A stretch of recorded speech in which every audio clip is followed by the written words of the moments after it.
Hello, everyone, and welcome to your post-game show following the New York Islanders 5-2 win over the Colorado Avalanche. 5 wins in a row, man. It feels pretty goddamn good. It really, there's no denying it. It feels really, really good to win 5 goddamn games in a row. Holy hell. My God. Let's get right into it. The first period, there's you know what? Like, it's really hard to fathom the fact. I have to stop myself. Like, it's hard to fathom the fact that the Islanders have won 5 games in a row. Like, look, I just want to hang on to that sentiment for a second. Just like Ray says here, are we back? Are we? I mean, it sure shit looks like it. Spiz is like stupid friggin' team, but like it really seems that we may be back. I know we were all using this homestand as some sort of litmus test, and rightfully so, based off of who they were playing. They did very, very well against these Colorado Avalanche. They really did in every aspect of the game outside of maybe the power play. Did they even get one? They didn't even get one, so they couldn't even try it. It's hard to go full in. We're back, but it's hard not to. It's really hard not to see that we're back, baby. I'm not there for those of you just tuning in now. I'm not saying like we're back. Here it is officially. Who cares about a retool that I wanted like 2 days ago? I'm not there, but if you are, I don't fault you at all. And for all of those who may have been like, I told you they'd get there, good on you for keeping up the faith. I'm super happy. I'm super glad that you had that faith. Oh man, it feels weird. Okay, let's get into the classic breakdown as we will. Bruce, yes. As soon as I thought it was out, they pull me back in every time. This goddamn team. Oh, that was perfect, Bruce. Thank you for that. First period, no scoring. Shots are in favor of Colorado, 14-11. I think it could have been more. I feel like the Islanders benefited from some home team bias, I suppose. At one point, the shots were 8-3 in favor of the New York Islanders, and I didn't think that was fair. I thought that the Colorado Avalanche had way more shots than the Islanders did in that first period. But you know, you're at home, and sometimes you get those advantages. The scorekeepers are all yours, type of thing. So maybe that's what it was. But they dealt well with those Colorado Avalanche. I want to get into my notes because I jotted down some notes on my phone while I was watching to just kind of keep me more in line instead of just being ridiculously rambly. In the first, yeah, big hits. Big hits. Romanov off of Cale Makar coming into the zone, and he said, "You're not having it, son." Romanov has been on one, and we'll get to Romanov obviously as this breakdown progresses. But Romanov has been outstanding just in terms of his defensive play, and then you add the offensive side of his game lately. I think I can bring it up here if I just right click on his name. And just look at his like last 5 games, and I'm sure it goes beyond that, his offensive prowess. But if I just share this tab instead, this is Romanov's last 5 games. He's got 5 points, not including tonight where he has a goal. He's riding a 3-game point streak. Romanov is riding a 3-game point streak. I understand that we don't have Noah Dobson and we don't have Ryan Pulock, and so he's got to play a ton of minutes.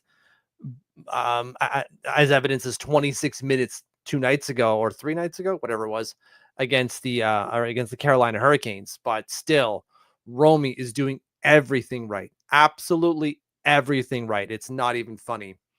Walter. Oh boy. Who knew? Oh, excellent stuff there. Orbican's dad was right. He was right. Vindication. That's how Orbican's dad is feeling right now, certainly. But through the first period, sorry if I'm looking away from my screen. I'm looking at my phone as I jot down my notes here. I didn't type anything. Sorokin, dialed in that first period, making a lot of key saves. Again, we saw that the shots were 14-11. You're still seeing it on screen here for the Colorado Avalanche in that first period. I just want to look at the underlying numbers here for both teams in that first period specifically. If I share this tab instead, I'm going to do a lot of flipping. I want you guys to see what I'm seeing. No expected goals for either team in all situations, which is impressive.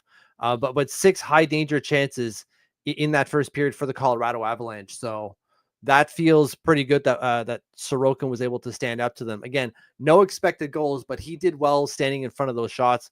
33 shot attempts to the 21 for us. Like it really was one-way traffic in terms of the shots for the Colorado Avalanche. But we go into the second period, tied 0-0. Lots of hockey left. And then 4 minutes and 11 seconds in, Anders Lee continues to do Anders Lee friggin' things. I got a comment the other day saying that we should make this a little bit larger. So I'm going to do, what was the one that this one here? No, whoa, that's way too big.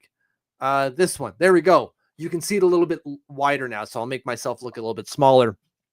So you see the play here is heading towards Tony DeAngelo, who I feel might be a little bit too far back, but I'm not. This is not a criticizing Tony D. I don't want to get into that. But look, if it falls to him, he steps up. So good job by Tony DeAngelo for stepping up in that play and noticing that there was a 50-50 puck, which he gets. And he makes a great backhand play to Brock Nelson, who's at the other end of the ice, right? So sends it right through the traffic like he's Moses splitting the Red Sea, all the way to Brock Nelson, who finds Anders Lee, and Lee just tucks it underneath the 5-hole.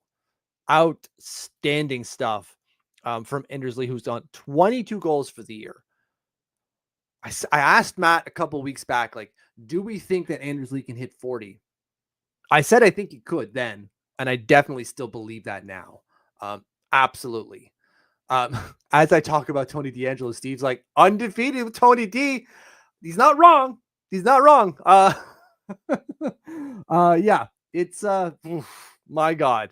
Tony D is doing the thing. Good job by him, man. Anyways, we get that goal. That's great. We're up in the lead. And then we caught them in a mistake. Lee's cool in front.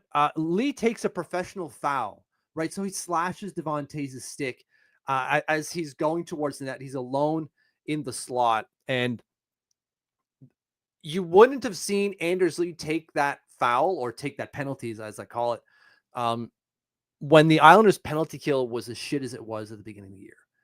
He takes that penalty fully well knowing I'm stopping a scoring opportunity, but my team has done a pretty good job at killing penalties of late, so the likelihood that they'll kill it again, and of course, they friggin' do.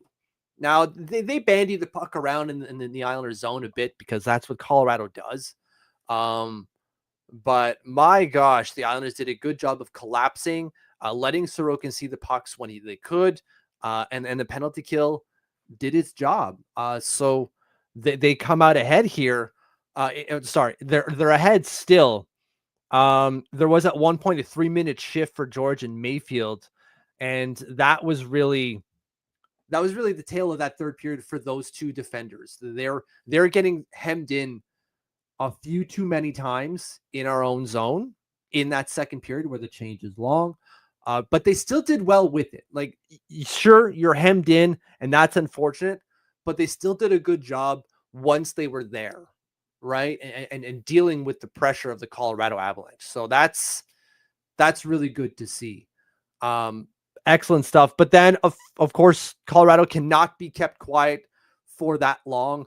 Arturi Lehkonen from his butt scores. Now, you're not going to see him score from his butt here because we don't have the video and we don't want to put it on because it might demonetize us, which isn't great. So the play is currently in the Colorado end. That's where you want it. But you'll see Martin Nietzsche's come into the zone, pull basically a Matt Barzal, although a little bit deeper, and then opens it up for Nathan McKinnon, who's just waiting. Watch number 29 here. Just waiting. And so Marty takes the puck in and he goes all the way in it. And this is where I'm saying he's pulling and Matt Barzal, because he does this button hook right at the top of the circle. But I believe he goes a little bit further in to really kind of get Scott Mayfield to bite. And sure enough, here it goes. Boom. Pulls that button hook. Now Nathan MacKinnon is activated. Watch him go right here. Cut across this ice because Scott Mayfield's going to chase Marty Necas. And these three forwards are just kind of watching everything happen, which is really, really crappy to see because Isaiah George is left in no man's land. The poor kid having to deal with this, and there's nothing he could have done. So watch Nathan MacKinnon. Boom. Notices. Here it goes. Activate. Lehkonen on his ass. Throws it in. It was a bad play by our forwards, I'm going to say. Because Scott Mayfield goes and again attacks Marty Necas as he probably should, but no one comes and backfills that position. Unfortunate, because that goal shouldn't have happened necessarily if we were paying attention. But because we weren't and our forwards were stacked 3 high in the slot, wide open space for the Colorado Avalanche to now make it 1-1. Not great, not ideal, but you still have 20 more minutes to do something with this game. And I see a lot of comments coming in. There's 72 people watching. Hello, everyone. That's a high number for us. But let's get to some of these comments. I'm going to scroll back a little bit. Nicholas says, I don't like winning in a weird way. I feel like a stupid loot trade is on the horizon that's going to set back the franchise. I'm kind of in this camp. I'm fully admit my honesty. I'm kind of in this camp. And if you aren't, that's great. Throw me all the crap you want. If they end up doing well and they make a good trade type of thing, then I deserve it. I absolutely deserve it. I'm just being honest with how I feel. I feel like this, while great, and I'm not trying to diminish how the Islanders are playing right now. It's just, I really was hoping, ideally, I want to retool. And we're going to have to retool this pod in a second here because we got someone here who wants to chat Islanders. Matt, if you want to just put yourself on, go right for it, because I still got to deal with this spaghetti of headphones that I have to figure out. What the heck happened here, bud? Friggin' hell, I can't figure this out. I can't hear you for a second, so go ahead. Okay. Well, I wanted you to be able to hear what I was going to say. So unfortunately, I'm gonna wait it out for you. But look at this. We got a lot of people in here hanging, 71 people in here hanging out with us after a New York Islanders win over the Colorado Avalanche at home, a 5-2 performance. Mitch, Islanders are back. Retool is off. We had one of those comments a second ago. Have never been more back. What is it? Ray said that a while ago. There he is. Are we back? It sure seems like it, man. And again, as I said then, I'm not fully ready to go dive into like we're back, baby, but it feels friggin' good, man. No, that was obviously very tongue-in-cheek. I don't think that this should stop your opinions of, what we've been saying for the last little bit of, making moves, but boys are cooking right now. The boys are cooking. Boys are absolutely cooking. There's a comment there from Andre as I try to get the banner back. I guess you have a different profile when you log in than I do, which is strange. Yeah. So I'm trying there. This one here with the score. Andre says in the comments here, sorry, everyone. So kind of going into what you're saying, we still have to trade Nelson Palmieri, even if they win 10 in a row. You can't lose them for nothing. Too old to re-sign. I would definitely say that for Palmieri. I'd be okay with keeping Brock Nelson if the price is right. I just don't know if the price will ever be right. See, I'm going to disagree with you there because I think the return that you would get for Brock Nelson is more worth it than signing him for his age 33, 4, and 5 season or whatever it would be. I'm fully well still in camp retool, but if we have to keep one of the two, I'd rather keep him. Okay. So even Gary's like all the way back. But Mike bringing us back down, and that is not a throwing you under the bus. That is very well appreciative of this. We have to also know there's a tough trip ahead, and we still need to trade Nelly and Palms. So like 100%. We're getting a bit of both. People really, really just happy about that, and rightfully so. And people still looking at like the larger picture type of thing outside of just this game, which is ideal. But how far into your goal breakdowns are you? Have you gotten all the way through? We've done first and second. We have not touched the third yet. And there's a lot to get into in this third period here, Mitch. Yeah. So let's get right into it here. And we still got lots of comments because we got 80 people in the stream, Matt. This is insane. Hello, everyone. Yeah. Hello. Welcome to the channel. Subscribe if you're new. We're having a lot of fun. Please hit those numbers, baby. All right. So it's your screen that's shared. So we're going to need you to take care. So Simon Holmstrom gets us going 154 into the third period with one hell of a rip. That's the first thing I said when I saw it going. You hear the ping and in. Oh, man, it looked good. And it's all from a forecheck, right? The Islanders just chasing pucks deep into their zone, and they win a puck battle, turns and fires, and delectable. Yeah, I was going to say, I was surprised that he shot the puck there, but like in a pleasantly surprised way. Right. I feel like a Simon Holmstrom of old is looking to feed that back up to the blue line and kind of work it around after winning that puck battle. Yeah, and he just, I don't know what he was sensing there, but he sensed he had an opportunity and he took it, and friggin' good on him, man. Hell of a shot by Simon Holmstrom. And we're not done with him. He had an even better goal later on. Yes. I can't wait to get into that one too. So yeah, we're up 2-1. That's fantastic. And I forget in the chronology of everything. It was the interferences next. Was it? Okay. Yeah. So for Josh Mason, I forget who it is. Some stupid Colorado Avalanche defender. And I say stupid because they're an opponent. If you're here for a Colorado Avalanche fan, I'm sorry. Throws it onto the net and it beats Sorokin. And then Patty challenges for goalie interference. I don't know about you, but when I saw it, I said, there's no way they're taking this off the board. I thought that it was a 50-50 play. And since it was originally ruled a goal on ice, I was thinking that was the direction that it was going to stay. But I feel like I say this every single time we talk about these on these post-game streams. I have no idea. I go into it and be like, oh, there's no way this one's coming back. And then it does. And then, oh, this is absolutely going to stay. And then they pull it off the board. So there's no consistency with it. So I can't say that I'm the most surprised that they decided to pull that goal off the board. Yeah. I kind of I thought the contact was so minimal. I was going, there's really nothing there. And then they call it back because it is technically goaltender interference. He technically gets in the way. But I'm with Andre. I don't think that was the right call. I'll gladly take it because why the hell wouldn't I? We so often we don't get these. But does it feel like Patrick Roy is the only person on planet Earth that knows what goalie interference is? Because he's won 5 of these now. It's almost like he played the position at a high level for 2 decades. Almost. It's almost like that. Insane stuff. And so then we kind of bandy back and forth with the Colorado Avalanche going forward here until Bo Skorvath gets a friggin' goal. And I really want to draw everyone's attention on Scott Perunovich here. That's number 26 up on the blue line here. And watch what he does with this puck when he gets it. Because it kind of opens for him. And instead of just like throwing it on net for no reason without a shot, he puts it in an area. Boom. Andersley chases. Here we go. And it's in. So the Islanders won the trade, clearly, after one day.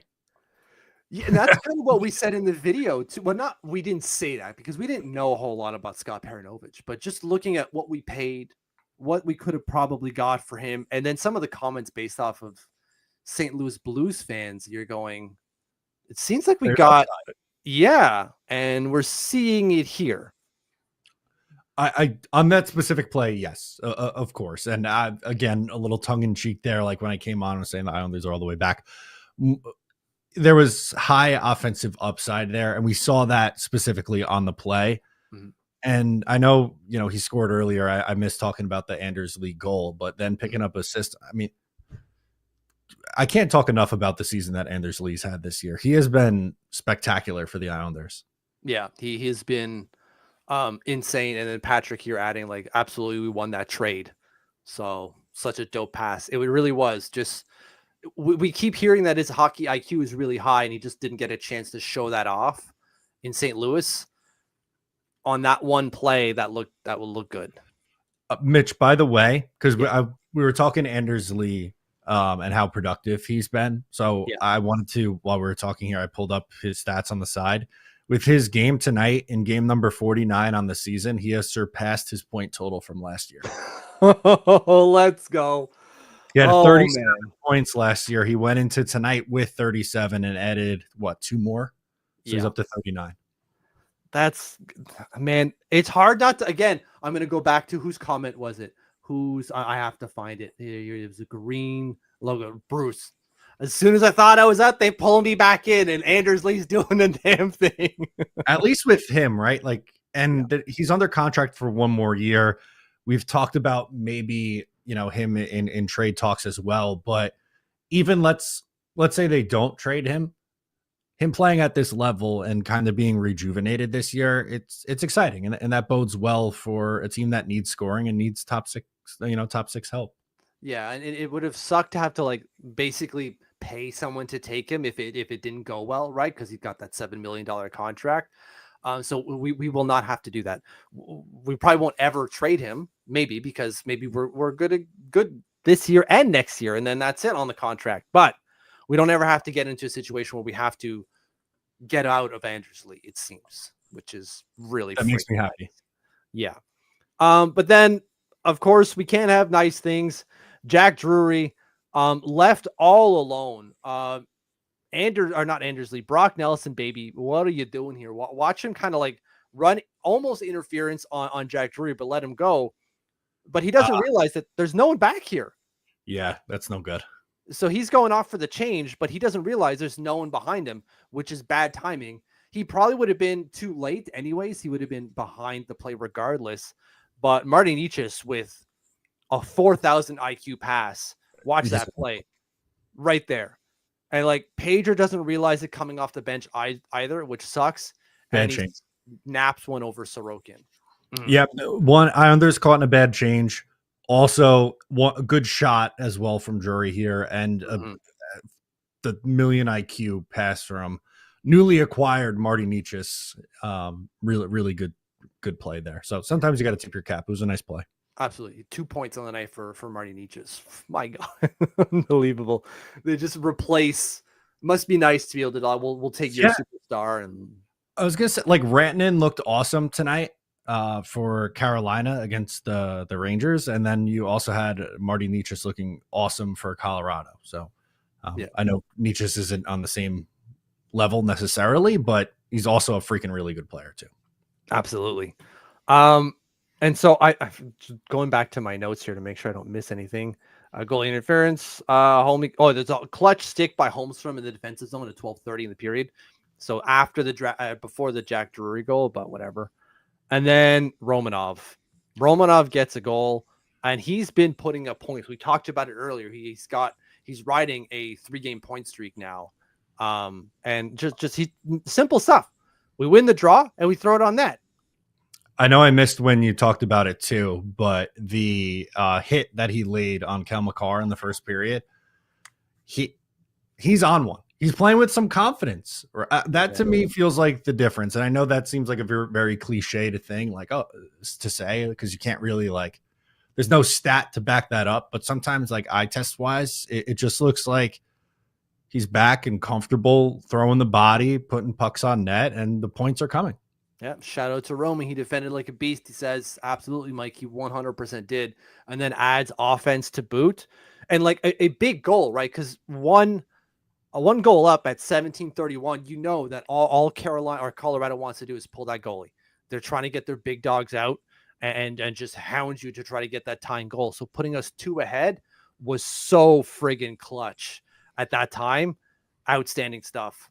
And then this one by Simon Holmstrom. Yeah, we're defending.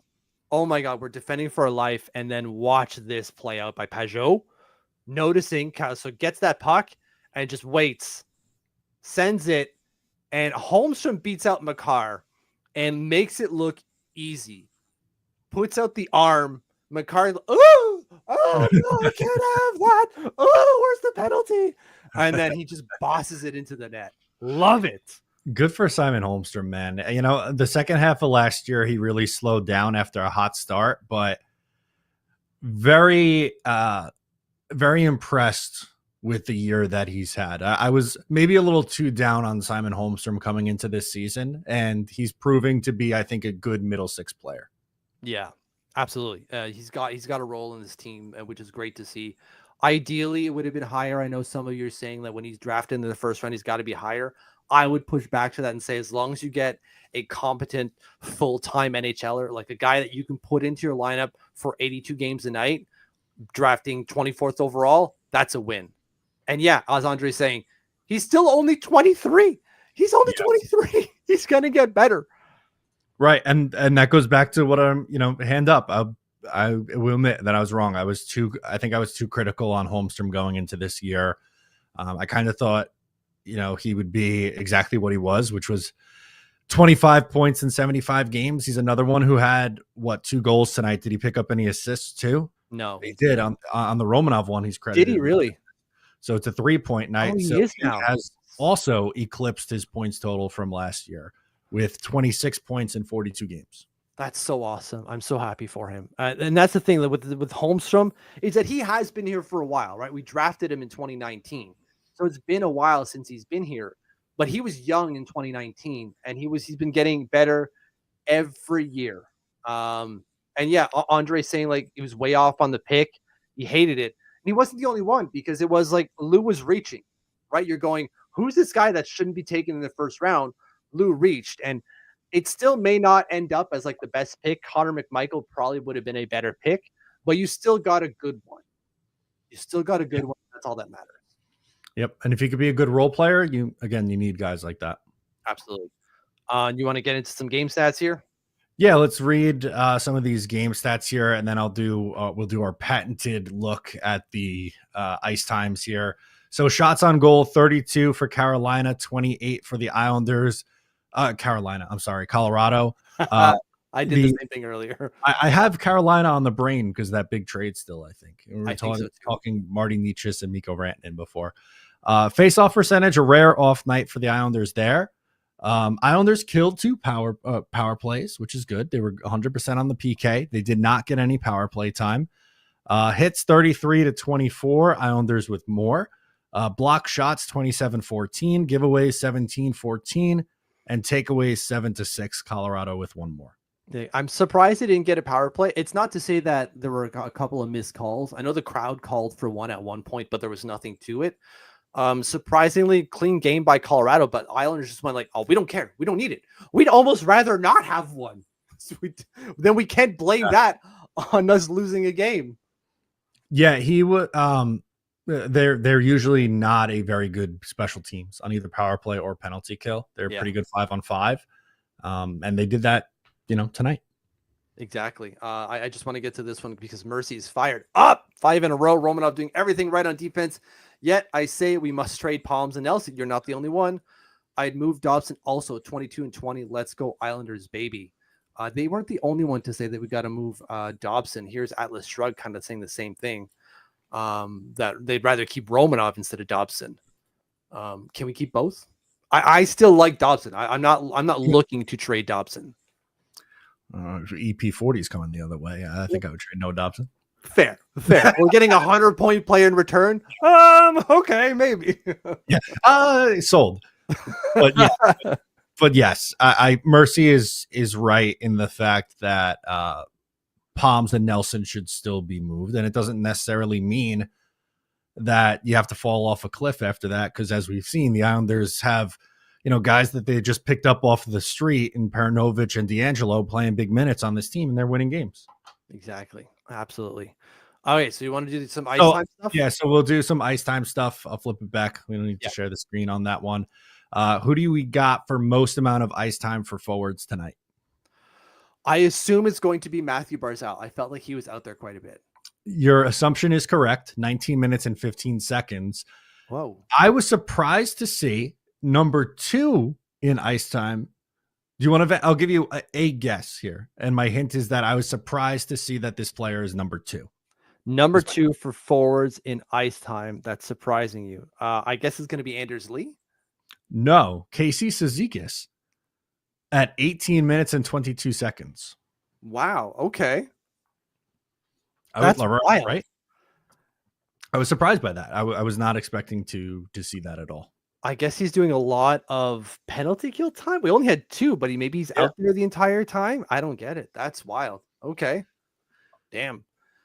Least amount of ice time for forwards, I'm going to say, is Kyle McLean.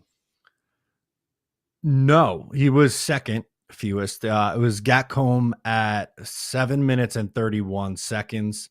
He still had 4 hits in those 7 minutes and 31 seconds, though. Guys hitting. That's great. Good job by him. Okay. Leading the way for defensemen in ice time. I know Imanon is saying Mayfield here. No, he was guessing that for the least. Oh, for the least. Okay. Yeah. I would say not. He's got like 2-3 minute shifts in that second period alone. For the most amount of ice time for defensemen, I'm going to go with Pelech.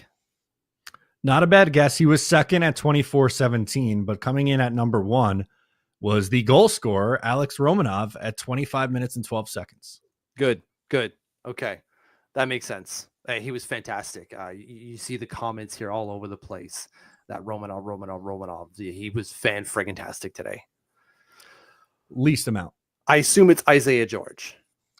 12 minutes and 26 seconds. Mayfield was at 17:07. Okay.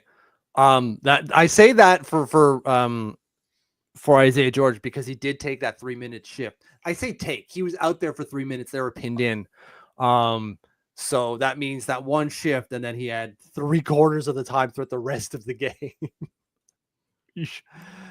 Man, I thought he played fine, but okay. That's all right. I don't mind that in terms of ice time for defensemen. No, I don't really have any qualms with it. Paranovich in his first game with the Islanders, 18:52. And if we're on Tony DeAngelo watch, 22 minutes, 11 seconds for him. Yeah, both of them were good. Nothing bad to say about either of them. They both had assists and both were +2. There you go. So good job by both of them. That's awesome to see. Awesome. I don't know if I said it that way. Ilya Sorokin was also awesome to see tonight. Stopped 30 of 32 for a .938 save percentage. Ilya, while we're a little tongue in cheek on the Islanders being back, can we be serious about Ilya Sorokin being back? I think so. Like Connor's saying here, if Sorokin keeps playing this way, then we probably make the playoffs, which I love the positivity, but it's really not hard to see. He's done it before, right? That's the reason why they made the playoffs 2 years ago when he had a .924 save percentage, 234 goals against, a league leading 6 shutouts, and finished second in Vezina voting. Now, he's not going to finish second in Vezina voting this year, but there's another strong performance. And if he can get by the end of the year, his save percentage up in the high 19s, like a 918 save percentage, something like that. The goals against maybe come down to closer to 2.5. That's good. That's trending in the right direction, especially in a year where it feels like, goalies are struggling to put up good numbers. Yeah, and he's trending better, like 273 is not great, 905, but it's getting right there. But look at his last 4 games, 962, 967, a shutout, although he only had 1 shot, and a 938. That's really good, man. Again, if we get that certainly helps our ability to get to the playoffs, assuming that's what we want to do. Wow, sorry. Lou wants to do that. And so Sorokin playing this way will get him there.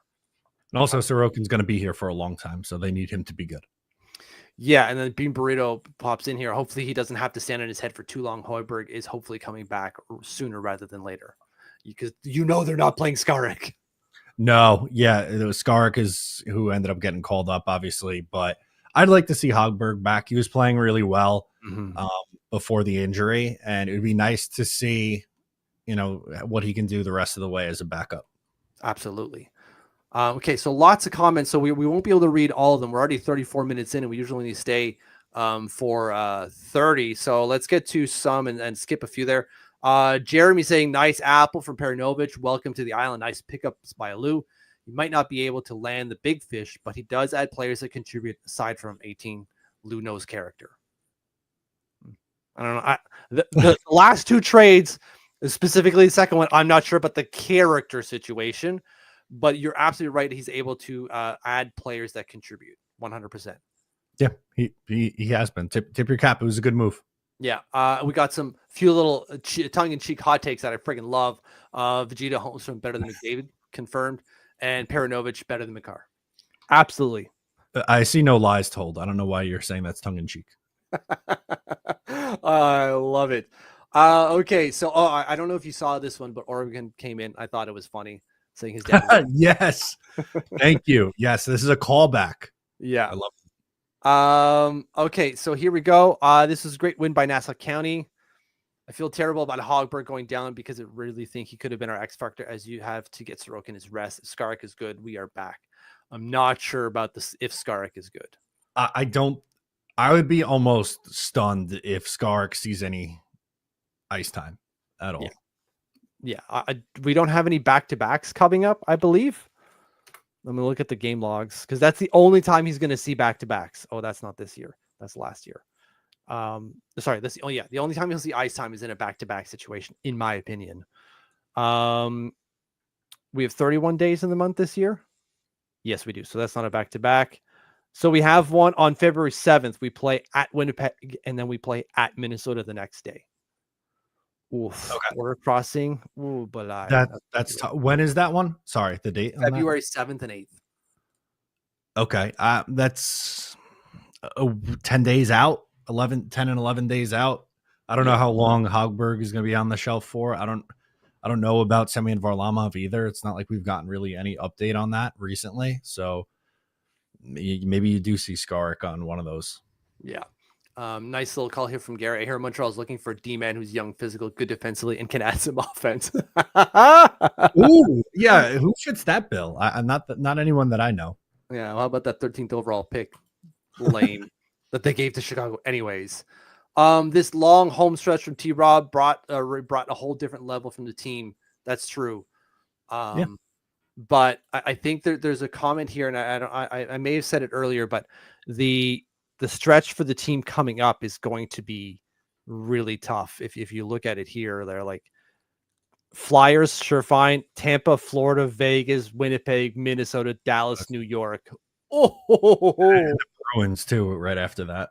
Yeah. So things are going to get a little dicey. Let's see how they do going forward. There, Chad. They should sign him, or they should trade him, but they won't. You're probably right.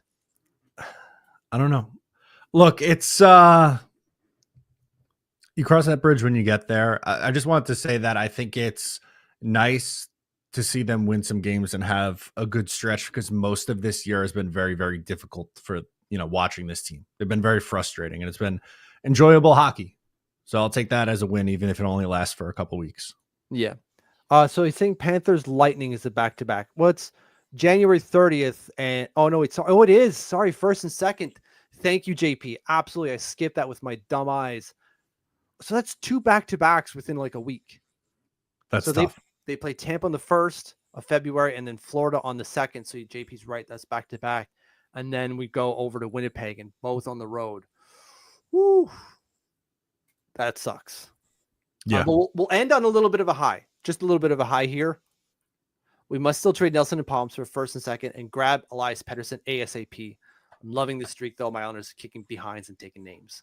I think that makes the Islanders better, and it's a trade for, yes, you're trading off guys who are here now and recouping assets, but getting someone like Elias Pettersson obviously makes this team significantly better. So I would be 1000% on board with that. And I think you would have to probably trade Noah Dobson in that scenario. And maybe that also answers Walter's question here.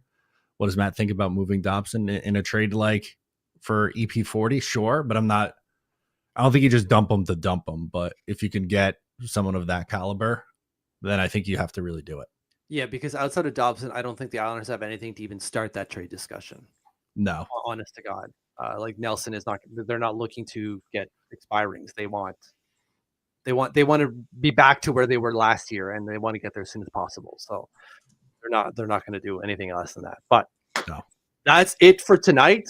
Islanders win 5-2, 5 wins in a friggin' row. And yeah, there you go. Screw it. 2019 Blues run incoming. Why not, baby? All right, guys, that's going to do it for us on this one. We have a lot of new folks in here, I'm sure. So if you're new, please make sure to subscribe to the channel. We're almost at 1,000 subs, so we want to reach that threshold as soon as we can. We appreciate you guys. I'm Matt. He's Mitch. We'll catch you next time.